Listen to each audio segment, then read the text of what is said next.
చేతుల్లో ఉంది కాబట్టి ఈరోజు నిజామాబాదులో కాంగ్రెస్ పార్టీ జెండా ఎగరాలి. అదేవిధంగా మిత్రులారా, నిన్న బీజేపీ అధ్యక్షుడు రామచంద్రరావు గారు మాట్లాడుతూ ఈయన రేవంత్ రెడ్డి కాదు రేవంతుద్దీన్ అని చెప్పి నన్ను ముస్లిం పేరు మీద పిలిచిండు. సంతోషం. 100 సంవత్సరాల క్రితం బ్రిటిష్ వాళ్ళు ఉన్నప్పుడు బీసీ కులగణన చేశారు. 100 ఏళ్ల వరకు బీసీల లెక్కలు ఎప్పుడు ఈ దేశంలో చేయలే, ఏ రాష్ట్రంలో చేయలే. మహేష్ గౌడ్ గారు నేను అందరం అయిన తర్వాత బీసీ కులగణన చేయాల్సిందని 100 సంవత్సరాల సమస్యకు తెలంగాణ రాష్ట్రమే మొట్టమొదటిసారి మీరు socio economic education employment and political cost సర్వేను మేము పూర్తి చేసినాడు. ఆనాడు మేము అధికారికంగా లెక్కలు ప్రకటించినప్పుడు మా మిత్రుడు మహేష్ గౌడ్ గారు ఒక మాట అన్నాడు, అయ్యా ఆయన పేరుకే రేవంత్ రెడ్డి కానీ ఇవాళ వారిని రేవంత్ గౌడు అని నేను అంటున్నా. ఈ రోజు ఎంతో గొప్ప పని చేసిండు మా బలైన వర్గాల లెక్కలు తీశాని మా మహేష్ గౌడ్ గారు ఆనాడు నన్ను రేవంత్ గౌడ్ అన్నాడు. నేను సంతోషంగా స్వీకరించిన. ఆ తర్వాత మాదిగా ఉపకులాల వర్గీకరణ సమస్య ఉన్నది. 40 ఏళ్ళు రావణ కాష్టంలాగా మండుతున్నది. ఆనాడు ఈ వర్గీకరణకు సంబంధించి సుప్రీంకోర్టు జడ్జిమెంట్ ఇస్తే 100 రోజుల్లోనే ఆ సమస్యకు శాశ్వత పరిష్కారం చూపించి 40 సంవత్సరాల సమస్యను శాశ్వతంగా పరిష్కరించి వర్గీకరణ చేసి మాదిగా ఉపకులాలకు న్యాయం చేసినప్పుడు మా సహచర మంత్రివర్గ సభ్యులు దామోదర్ రాజనరసింహ గారు ఈ రోజు నుంచి ఈయన రేవంత్ రెడ్డి కాదు రేవంత్ మాదిగా మా మాదిగోళ్ళ బిడ్డగా మేము భావిస్తున్నామని దామోదర్ రాజనరసింహ గారు అన్నారు. నాకు చాలా సంతోషమైంది వాళ్ళ జాతిలో నన్ను ఒక్కడిగా పరిగణించినందుకు. అదేవిధంగా వాకిటి శ్రీహరి 30 ఏళ్ల కాంగ్రెస్ కార్యకర్త, ఏ రోజు ఏ అవకాశం రాలే. ఉత్తమ్ కుమార్ రెడ్డి గారు పట్టుబట్టి ఎమ్మెల్యే టికెట్ ఇప్పిస్తే మొదటిసారి ఎమ్మెల్యేకు మంత్రివర్గంలో శ్రీహరిని మంత్రి చేసినప్పుడు మా ముదిరాజు బిడ్డలందరూ కలిసి రేవంత్ రెడ్డి కాదు రేవంత్ ముదిరాజు అని మా ముదిరాజులు నన్ను అన్నప్పుడు ఆ సామాజిక వర్గం కూడా నన్ను హక్కున చేర్చుకున్నందుకు నేను సంతోషపడ్డా. యువకుడు 35 సంవత్సరాల వయసులోనే పెద్దల సభకు అనిల్ యాదవ్ను పంపించినప్పుడు హైదరాబాదులో సదర్ నిర్వహించినప్పుడు యాదవ్ సోదరులందరూ రేవంత్ రెడ్డిని రేవంత్ యాదవ్ అని ఆ రోజు వేదిక మీద పిలిచినప్పుడు నేను గర్వపడ్డా. మా యాదవ్ సోదరులు కూడా నన్ను హక్కున చేర్చుకున్నారని.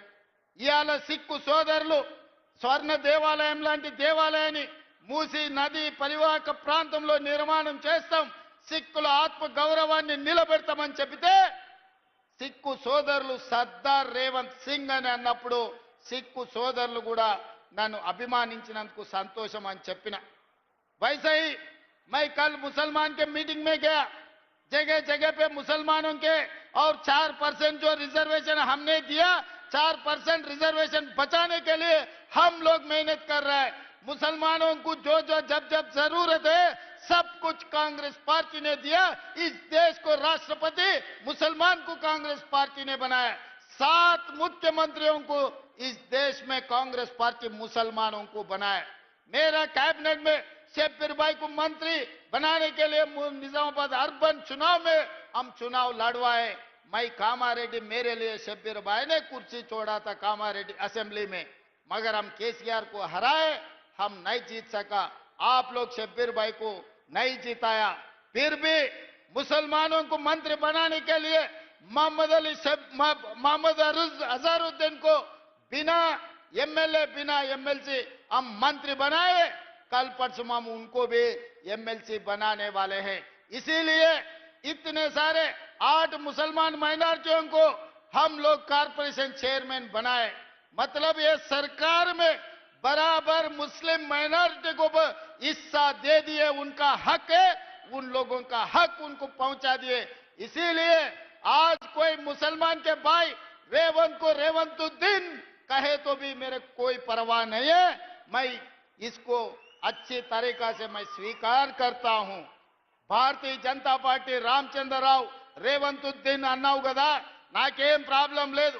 రేవంత్ గౌడ్ అయినా రేవంత్ మాదిగైనా రేవంత్ ముదిరాజ్ అయినా రేవంత్ యాదవ్ అయినా సర్దార్ రేవంత్ సింగ్ అయినా లేకపోతే రేవంత్ ఉద్దీన్ అయినా నాకేమీ అభ్యంతరం లేదు. అన్ని కులాలను అన్ని మతాలను సమన్వయం చేసుకొని రాష్ట్రాన్ని పరిపాలించి రాష్ట్ర ప్రజలకు సంక్షేమాన్ని అమలు చేసి రాష్ట్రాన్ని అభివృద్ధి పదం వైపు నడిపించి దేశంలోనే నెంబర్ 1 రాష్ట్రంగా తెలంగాణను నిలబెట్టే అవకాశం 4 కోట్ల ప్రజలు ఇచ్చిండ్రు. నేను గర్వంగా ఫీల్ అవుతా రామచంద్రరావు గారు. కానీ నేను నిన్ను ఒక్క మాట అడగదలుచుకున్నా. నీ పక్కల కూర్చున్న కిషన్ రెడ్డి ఎవరయ్యా? ఎందుకు కేసీఆర్ని కాపాడుతున్నాడే? కాళేశ్వరం అవినీతిలో 48 గంటల్లో అరెస్టు చేస్తామన్న కిషన్ రెడ్డి కేసీఆర్ని ఎందుకు కాపాడుతున్నాడే?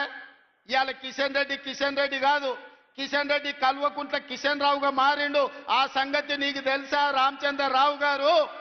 ధర్మపురి అరవింద్ గారు, మీ కిషన్ రెడ్డి కాదు. ఇవాళ మీ కిషన్ రెడ్డి కల్వకుంట్ల కిషన్ రావుగా మారిండు. కేసీఆర్ కో కొడుకు ఉన్నాడు, కేసీఆర్ కో పుత్రుడు ఉన్నాడు, దొంగ పుత్రుడు కేటీఆర్. ఇవాళ కేసీఆర్కి ఇంకో దత్తత పుత్రుడు ఉన్నాడు, ఆయన పేరు కల్వకుంట్ల కిషన్ రావు.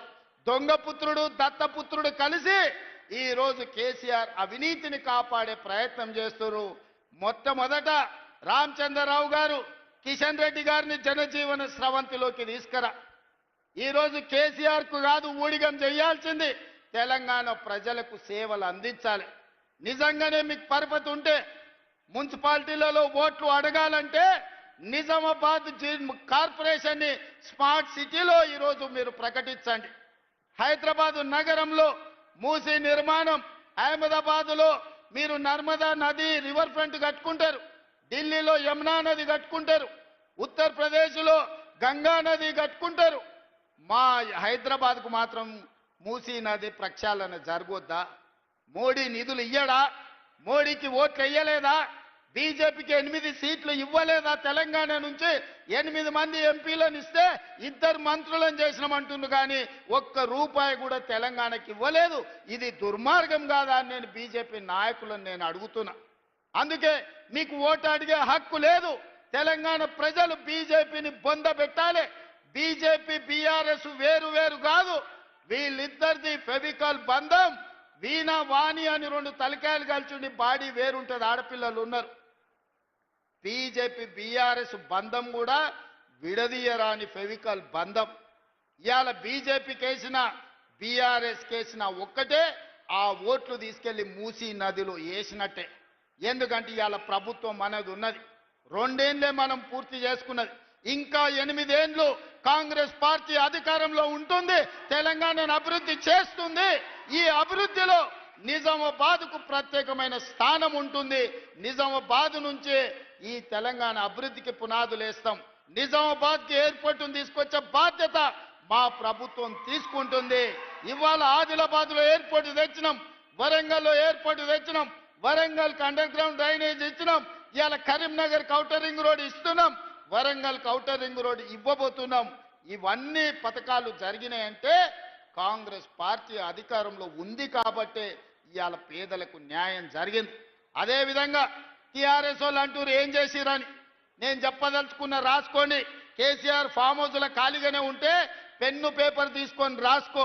నువ్వు 10 ఏళ్లల్లా ఒక్క రేషన్ కార్డు కూడా ఇయ్యలే. ఉత్తమ్ కుమార్ రెడ్డి నాయకత్వంలో లక్షలాది మంది పేదలకు రేషన్ కార్డులు ఇచ్చి ఇవాళ 3,17,00,000 మందికి ఇవాళ సన్న బియ్యం ప్రతి మనిషికి 6 కిలోల చొప్పున ప్రతి పేదవాడికి ఆ రేషన్ కార్డులతో పాటు సన్న బియ్యం అందిస్తున్నాం. మా అక్కలు ఇక్కడనే ఉన్నారు సాక్షిగా, సన్న బియ్యం మేము ఇస్తున్నాం. ఆయల్ల దొడ్డు బియ్యం ఇస్తే బర్లకు పెట్టేటోళ్ళు, లేకపోతే రేషన్ షాప్ ఉంటే అక్కడి నుంచి అక్కడనే అమ్మేది. ఇవాళ మా అక్కలు సన్న బియ్యం వాళ్ళు తినడమే కాదు,